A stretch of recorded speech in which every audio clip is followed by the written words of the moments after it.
It's really interesting because then I start to think of, in like the IC units in the hospitals or, the areas that stuff's getting bad, they have the reverends or the pastors there because it's like these people are like on death. Borrowed time, exactly.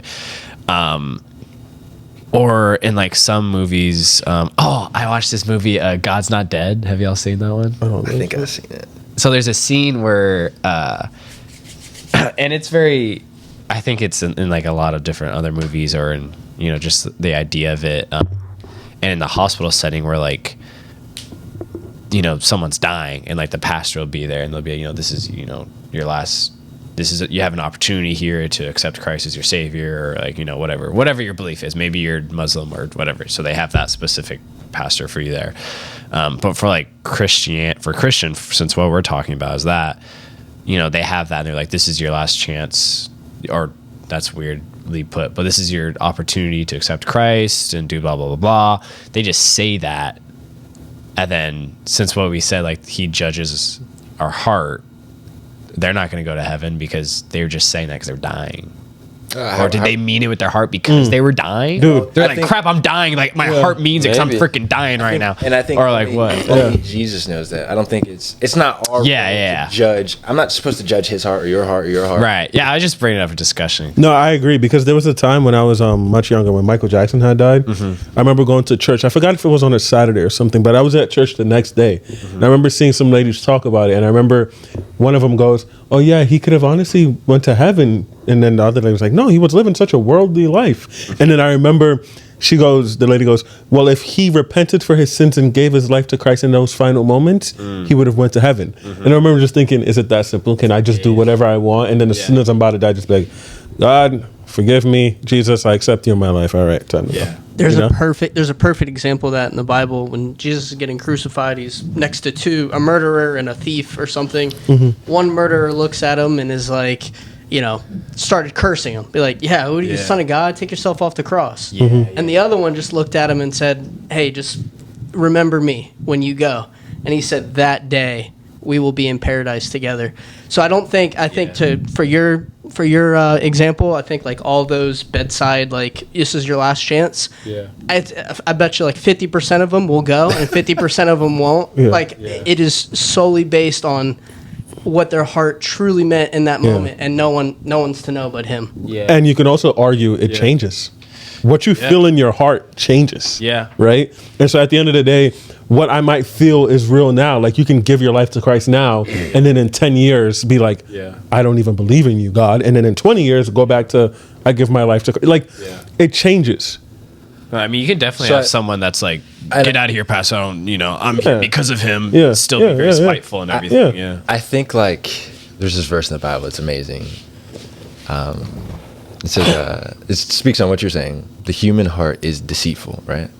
I think because like the code of who created Apple? Or it's Steve Jobs and Wozniak. They know the intricacies of their creation, and like if you are just in a moment saying like, "I believe in God because it feels good," or "I believe in Jesus because it feels right or it seems right," like you can deceive yourself and not deceive God.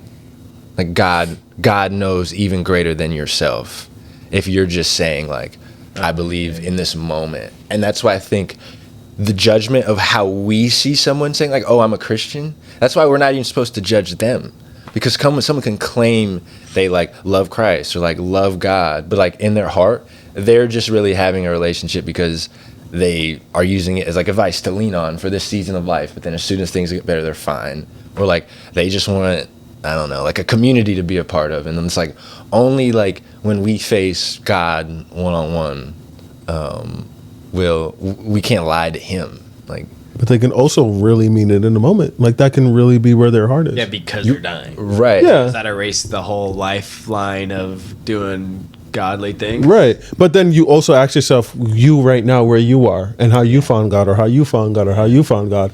It took some living to get there. You couldn't do that at 6 years old. You couldn't be like, "Okay, my mom says I'm a Christian.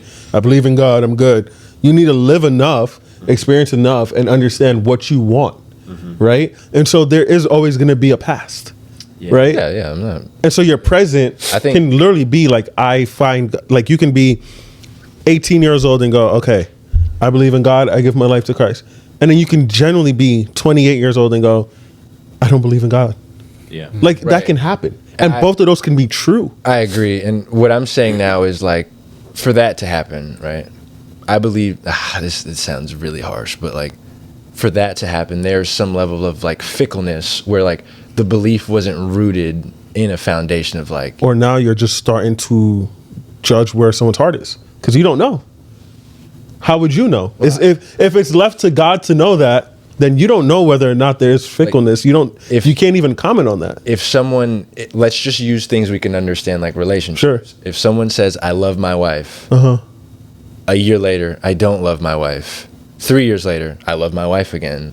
It's like fickle and probably based circumstantially. And like, that's something that as human beings, as experiences, like we can completely relate to, like can understand how like someone who's so in and out of loving their partner, their like love with them isn't grounded. Maybe, but then it also could be very true. Like, and everything you're talking about is conditional. Faith in God is conditional. Yeah, I agree. Like, I don't- think about how you found God. It depends on the fact that you can experience your life how you do now. There are people right now who will never find God, and that's because of their circumstance. I disagree with that sentiment. You think everybody in Earth, 8 billion, 9 billion people, are all going to find God at some point in life, I don't- or get the opportunity to?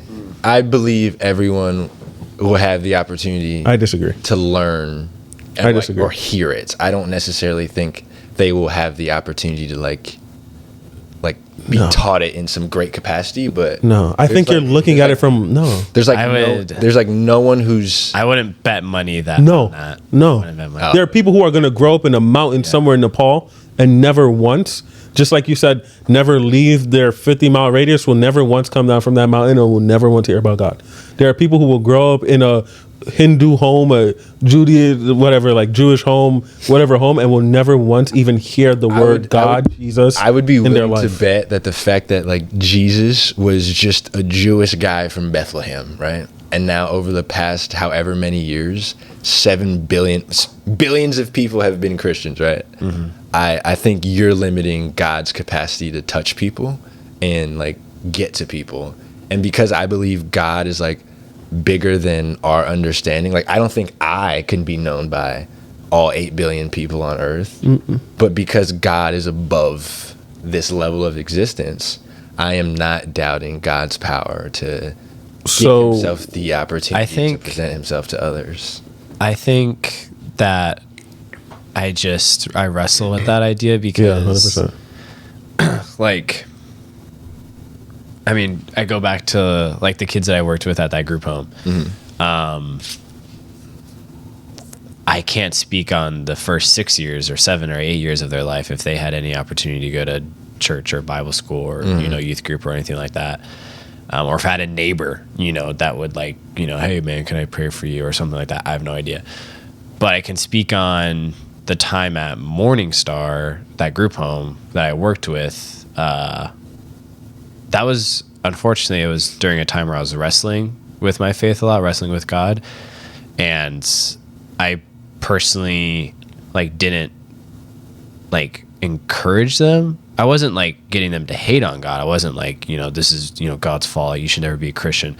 But since my own faith was weak, I wasn't inclined to share because I didn't feel confident in myself. So I wasn't hey, do you have any history of being a Christian? Have you ever prayed? But there was some kids who were can you, say a prayer for me, or can you pray with me, or can I get a Bible? And I was like, dude, all for it. Let's do it.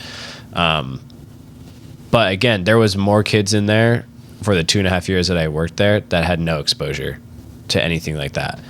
And so say if that was true their entire life, to the 6 years where they weren't there, which I would bet money it wasn't, because they came from terrible families. Parents are dead or in jail. They have no rights to them. They've been in and out of foster families. The foster families have been abusing them. And then what if they died when they were under our care at the group home? It's that just sucks that they had no opportunity, and then they have to go to hell for that. Well, they don't have to go to hell for that. I think, yeah, go ahead. Go ahead. Yeah, I mean, I can't quote Jesus exactly, but just because you haven't learned about him doesn't mean that you can't know him or go to heaven. You're only held accountable for what you know. It's Romans 2. It's Paul writing to the Church of Romans. He talks about it exclusively, what you guys are talking about. And people kind of use that to like say, like the intellectually disabled, right? Like they're not going to Fair enough. hell. Yeah, yeah, Hit fair under, enough. Yeah. you know, Okay. some so there it is talked about in Romans. I think it's 2. Don't quote me, but that is touched upon a little bit because it does seem it's complex. It's a complex Yeah, thing to yeah. think about. Yeah. Yeah. I think, and Wow. to you guys' Well, point, I'm glad to hear that. I do 100. Just don't hear anything else about what to do right and wrong, and you'll be fine. Like- That's another way to look at it. Like, just don't ever read the Bible. You won't ever know, and you're No, good. but like but then you're convicted. Anytime Joe tells me anything about God, I'm like, I don't want to hear But this. it's, it's like It's okay. It's okay. don't wanna be I know, it's okay. It's okay. It's okay. It's okay. It's okay. it's low key too late for you. Of course. Of course. Once but you sprinkle Jesus on someone, you're like, now it's balls in your court. either way, though. But yeah.